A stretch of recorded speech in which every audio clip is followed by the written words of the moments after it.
Episode 8. It's the same one you had back when we were friends. Friends. I barked out, a disbelieving laugh.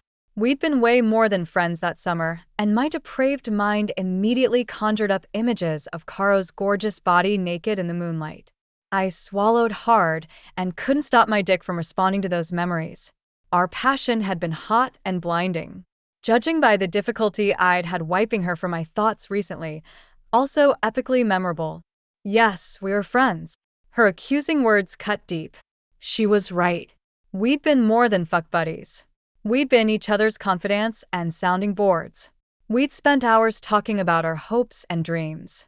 She'd planned on attending nursing school in the fall. I had 2 more years of school and would be going the college route to further my hockey career. I'd ended it badly with her.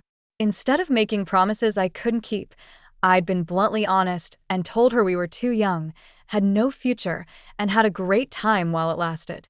I'd cut her loose and myself, never telling her I loved her because at 16, I didn't know what love was. I'd been an ass, and I still saw the stricken look on her face.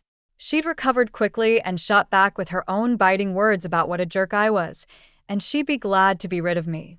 I'd blown it. I felt a twinge of jealousy that what her husband had could've been mine. Easton, I need to talk to you. In person. You do. Tell me when, and I'll come to you. She was willing to come to Seattle? I recovered quickly. All right. I don't have a game on Sunday. Where would you like to meet? I controlled my tone, coming off as all businesslike and suppressing the 100 questions scrolling through my head. I don't know Seattle. I'll text you a location. Does 7 p.m. on Sunday work for you? Yeah. Thank you, Easton. I know this must seem weird. She was right about that. We said our goodbyes, and I was left with those 100 questions and not one answer. Caroline point of view. Facing him after all these years would be the hardest thing I'd ever had to do.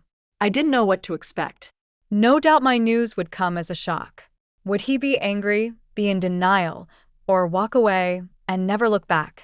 All worst-case scenarios. In fact, I'd made a list last night of the best and worst things that could happen when I told him.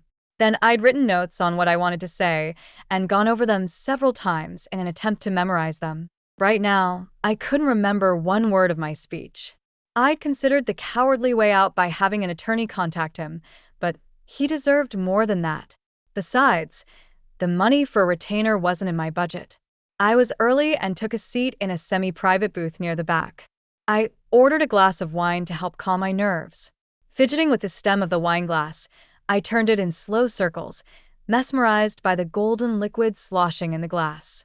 The movement was calming. A hand touched my back, startling me. The wine glass tipped and spilled wine across the table and down the thighs of my skinny jeans. I stared at the growing patch of wetness in horror. When I heard a familiar chuckle, my eyes were drawn to the sparkling brown eyes of the boy. Make that man I'd spent one hot, memorable summer with. Without a word, Easton hustled to the bar and grabbed a couple towels. He handed one to me and mopped up the wine on the table with the other. The cocktail waitress hurried over and finished the job, bringing me another glass of wine. Do you have a sippy cup? Easton joked to the waitress, ignoring my scathing glare. She stared at him as if she were in a trance, sucked in by the same brilliant smile and dazzling good looks that had pulled me under their spell years ago. I'm sure I can find something, she gushed. I'm fine, thank you. I shot back primly. Easton shrugged. I'll have an IPA, whatever you have on tap. Absolutely. This woman was practically eating him alive with her eyes. A rush of jealousy caught me off guard as I recalled all the girls hanging on him and chasing after him back when we were an item. I didn't like it then, and I didn't like it much now either. I had no claim on this man, and I didn't want one. My sole purpose was to do the right thing, even if I feared the consequences. He took the seat across from me just as his beer was delivered.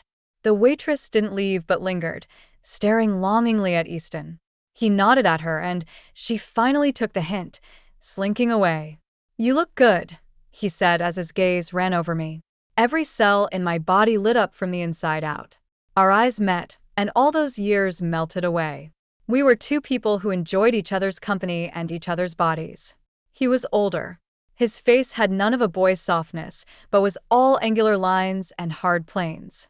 His dark hair was unruly as always, and that same lock fell over his forehead.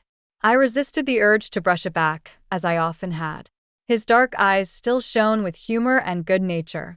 Realizing I was staring, I forced my gaze away from his hypnotic brown eyes. I picked up the wine glass, and it started to slip from my moist fingers.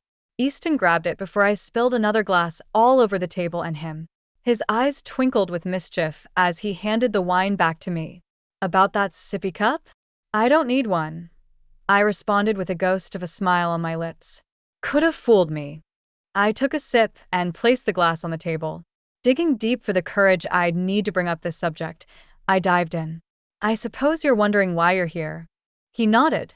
I started fingering the stem of the wine glass again, ignoring a dramatic gasp from him. "Easton, there's no easy way to say this." "Then just say it." Life was simple like that to him. Black and white. No shades of gray. I, on the other hand, worried too much and fretted about upsetting others.